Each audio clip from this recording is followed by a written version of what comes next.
In 1921, when a group of 34 runners assembled to commemorate their fallen comrades from the Great War, they had no idea that they were giving birth to one of the world's premier ultramarathons.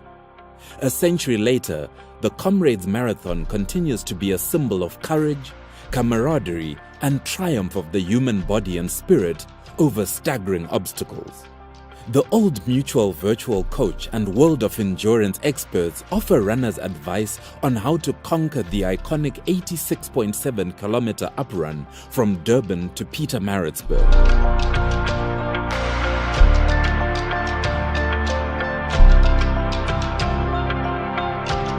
It will be cold and dark at 5:30 a.m. when you cross the start line. Conserve your pace and take it easy as you make your way from Durban City Hall to Tollgate. This is the time to be disciplined about your running and to focus on sticking to your plan and remaining positive.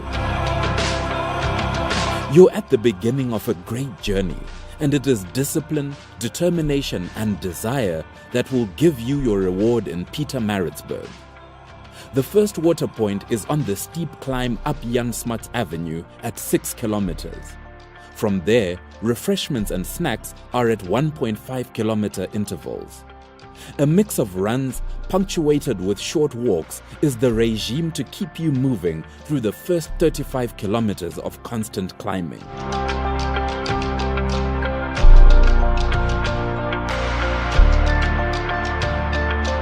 Kaui's Hill, the first of the Big Five hills, comes after 15 kilometers and takes runners up through Westville. As you ascend Kaui's, think about climbing stairs. Take short rhythmic strides up and concentrate on getting to the top. The steep incline eases off a kilometer before the top, where you'll get your first view of the freeway and the infamous Fields Hill at the end of Pinetown. Protect your quads as you roll down into Pinetown at an easy pace.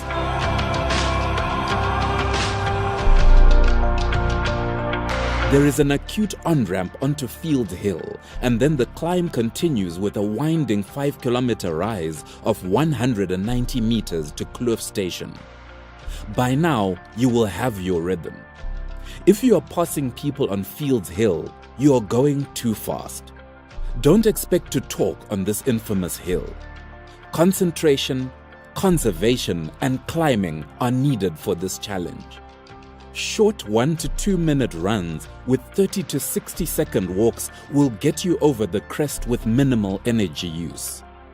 When you reach Hillcrest Center, roll gently down the steep 1 kilometer drop towards the bottom of Botha's Hill. The first kilometer of the 2 kilometer long 100 meter climb is the toughest, but it eases after the left bend toward the summit of Botha's Hill. The top of this hill is the finish of the seemingly unending 35 kilometer climb from Durban, now 770 meters below. Although the next 7 kilometers have an overall drop, remember the small hidden climbs and the major steep drop of Alverstone. Enjoy the breathtaking view of the world-famous Valley of 1,000 Hills before passing the Comrades Wall of Honor and making the traditional greeting of 5-time winner Arthur Newton. Once past these, you'll find a steep decline to the formal but not mathematical halfway cutoff point, which you must reach by 6 hours and 10 minutes. Take the transition easy from the fast down to the challenge of the steep Inchanga. The change in pace will be more dramatic than you expect. Inchanga, the spear, is the fourth and hardest of the Big Five hills. 150 meters climb in 2.4 kilometers makes for steep inclines, with many switchback corners to hide the summit and the panoramic view of the route ahead.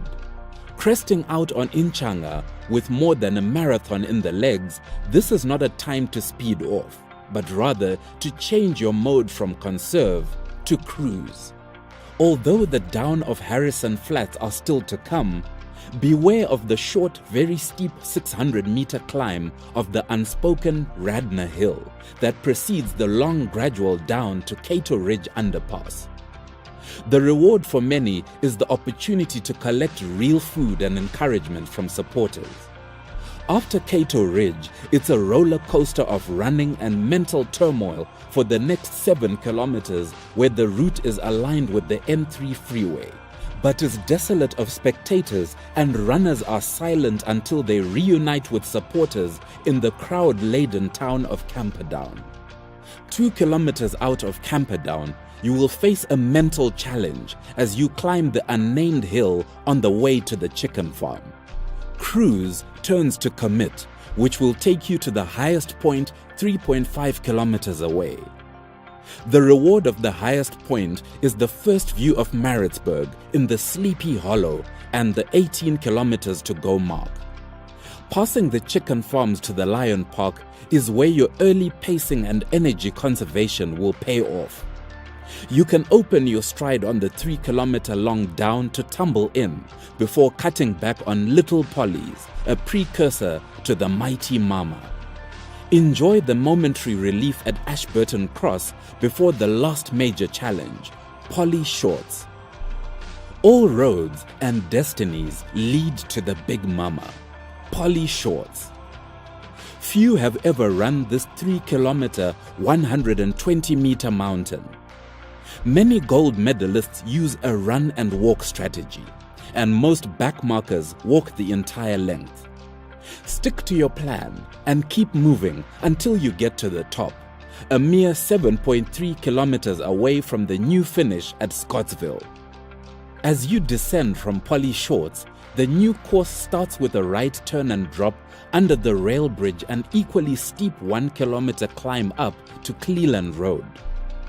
It is predominantly downhill for the remaining 5 kilometers. There is a gradual climb through to the Toyota Mile, which will pull you down Taylor Road.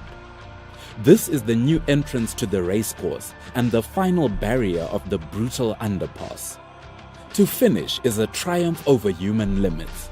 It requires steadfast perseverance and an unstoppable determination to push beyond what you thought possible.